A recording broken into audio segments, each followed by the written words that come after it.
Il y a 80 ans, un cri venu de Londres s'adressait à cette France qui ne voulait pas mourir. Il y a 80 ans, le général de Gaulle, un inconnu, prenait sur ses épaules la responsabilité de représenter la France. De quelle France parlons-nous en ce mois de juin 1940? On parle d'une France qui a capitulé. On parle d'une France qui s'effondre sur ses valeurs les plus fondamentales. On parle de notre pays, vaincu, en proie au doute, à l'esprit de débattre. Et dans ce même temps, ce général, très peu connu, s'adresse à celles et ceux qui ne veulent pas voir le pays s'agenouiller devant l'oppression.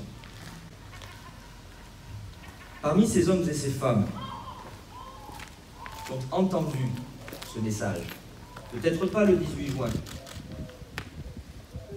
mais qui l'ont entendu et qui ont décidé de partir pour Londres afin de rejoindre ce général, figurait Fred Cameron. Le 19 mars dernier, nous étions dans une situation, vous le savez toutes et tous, qui nous obligeait à observer le confinement. Le 19 mars, chaque année, nous honorons la mémoire de Fred Cameron. Et le confinement a cette année rendu impossible cette cérémonie à laquelle je suis, à titre personnel, particulièrement attaché. C'est la raison pour laquelle j'ai proposé aujourd'hui, en ce 18 juin, en ce 80e anniversaire de cet appel du général de Gaulle, d'honorer la mémoire de l'un des plus vaillants, valeureux enfants de Corse, Fred Cameron. Il n'a même pas 29 ans lorsqu'il meurt derrière ce mur. Il est notre Jean Moulin. Il est celui qui a été envoyé par Londres afin d'unifier les réseaux de résistance en Corse.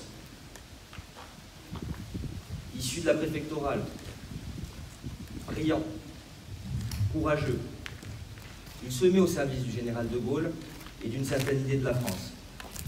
Cette certaine idée de la France le ramène ici sur cette île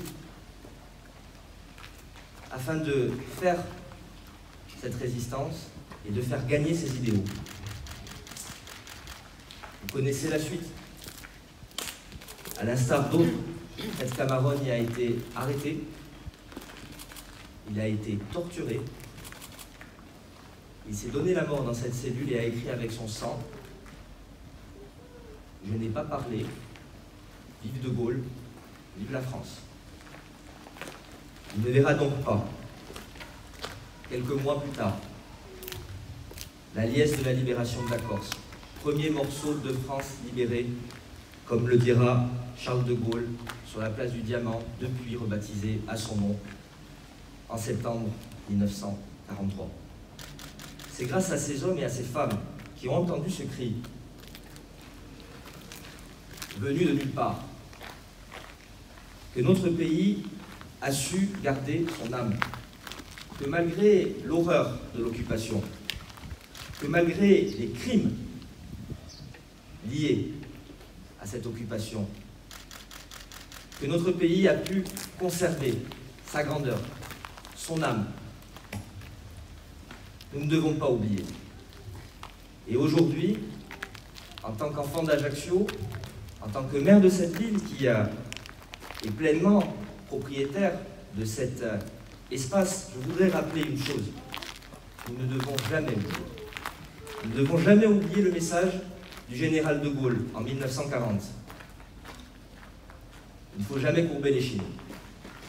Il y a des principes sur lesquels il ne faut jamais transiger. Et la France est une grande nation et la France a une âme qui lui interdit un certain nombre de choses. Nous ne devons jamais oublier également que des milliers d'hommes et de femmes ont bravé le danger, ont désobéi, ont résisté et l'ont payé du prix de leur vie pour certains d'entre eux, et pour d'autres ont vécu dans la clandestinité et dans l'âpreté de la guerre. Nous ne devons jamais l'oublier parce que c'est notre histoire. Elle nous appartient à tous. Elle ne doit pas être interprétée à tort et à travers. Elle est le symbole de ce que ce pays est capable de produire de plus beau, de plus tragique, de plus définitif. Mais elle doit nous rappeler, et c'est pour cela que nous ne devons jamais oublier, que ce pays, cette histoire, forme un tout, fait de haut, de bas, de tragédies, de grandes choses et de belles personnes. Prince Cameron faisait partie de ces hommes valeureux, de ces hommes courageux qui se faisaient une certaine idée de la France. Alors voilà, mesdames et messieurs, le sens de cette cérémonie. Pour moi, il est porteur de nombreuses choses, vous avez bien pu le comprendre. Je suis né 40 ans presque après cet appel. Je n'ai pas connu la guerre. Je n'ai pas connu les souffrances endurées.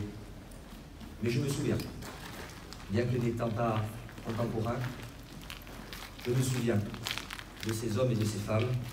Je me souviens de cet appel. Je me souviens de ce sacrifice. Soyons fiers. Soyons fiers. Soyons français. Soyons corses. Soyons nous-mêmes. Et soyons surtout dignes de l'héritage des hommes et des femmes qui nous ont permis de recouvrer cette liberté si chère. Je vous remercie.